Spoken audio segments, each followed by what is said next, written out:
So now we will start with the next topic, that is successive approximation analog to digital converter.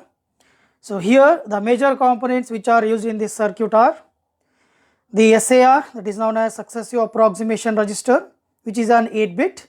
So here we are converting an analog signal into an 8-bit digital output. Then there is a digital to analog converter, then there is a comparator, and the last is latch, which provides the output. So here in this topic, so SAR plays a very important role, okay. So hence we call it as heart of the circuit. Then digital to analog converter, so to convert digital to analog signal. Then the comparator to provide three kinds of outputs, that is high, low and equal. So now we will move on to the circuit to discuss how it will convert the analog signal into digital.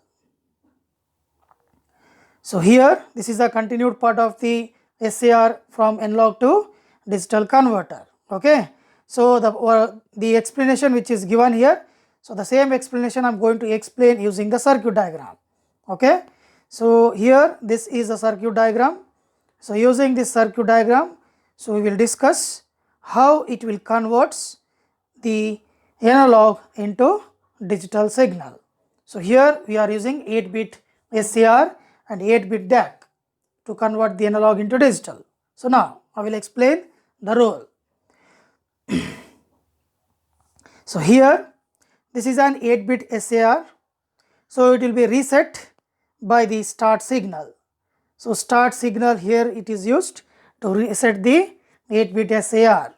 Then it has serial data input, which is given as which is given from the comparator output. Then we can also measure the serial data output, okay. Here there is one signal called conversion complete, so which is used to enable 8-bit latch. So latch avails us a 8-bit parallel data at a single time. So now Q7 to Q0 are the outputs of 8-bit SAR, which are given as inputs to the 8-bit DAC. So DAC is nothing but digital to analog converter. The same outputs of the SAR is again given as input for the 8-bit latch, which are measured or which are available at the output side. So now here another important thing, Vin is the analog input which is given for the comparator, and the output of the DAC is also given into the input of the comparator.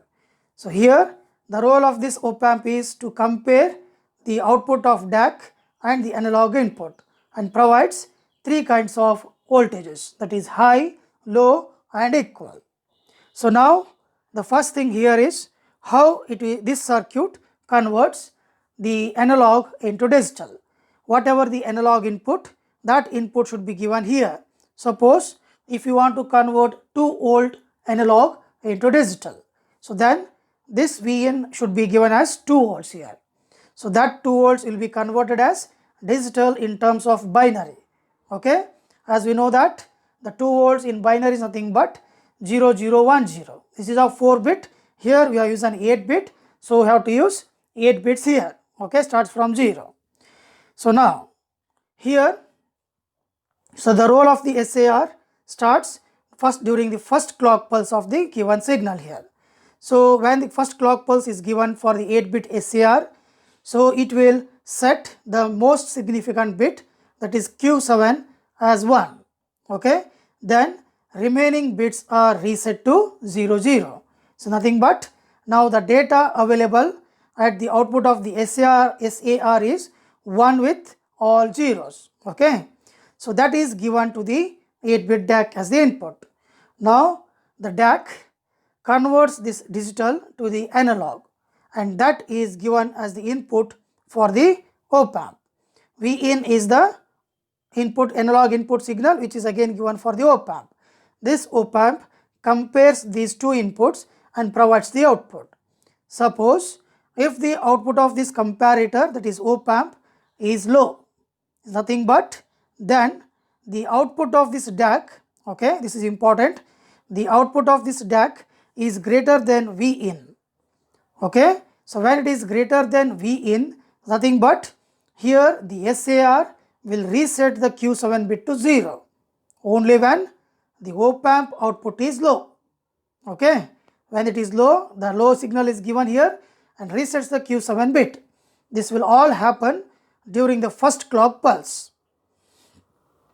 Suppose if the output of this DAC, okay, is high, nothing but not high, is nothing but if the output of this comparator is high. If the output of the comparator is high, is nothing but the DAC output is less than V in. When the DAC output is less than V in, then it will keep the Q7 bit as it is, nothing but the previous data, which is as 1 with all zeros. Okay. So now during the next clock pulse, so here the SAR will set the next bit, that is Q6. Okay. So now this data is again given as the input for the 8-bit DAC. Again DAC converts this into the analog and given it to the input of the comparator. Again comparator compares these two inputs and provides the output either low or high. So if low is nothing but it will reset the Q6, if high is nothing but it will keep the Q6 as it is. Okay. So like this it will take all the bits from Q7 to Q0, okay, until the valid data is available at the output. Once the valid data is available at the output, at that time the comparator output will be equal. Okay. So once the comparator data is equal, it will enable the conversion complete signal high. Once the conversion complete signal is high, it will enable still 8-bit latch. So whatever the valid data is available at the output of the SAR, that will be provided at the output of the latch. So the parallel data can be measured at the output. So this is how an SAR of analog to digital converter works. Okay. The three main concepts here. The first, SAR will start setting each bits from MSB to the LSB. Here DAC converts it to the analog. These two will compare at the input, provides the output. If low, keep the MSB bit or the next bit as it is. If low, you have to reset. If high, then keep the Q7, Q6 as it is. Okay. If the comparison output is equal, means complete conversion is happened, valid data is available. So that data will be given through the latch when it is enabled by the conversion complete signal. So like this, the clock signals are provided and it will convert successfully all the analog signals into digital. Okay. So this is about analog to digital converter. So the same explanation is given here. Just go through this explanation and you will get answers. Okay. So if you have any doubts, you can text me a message. Thank you.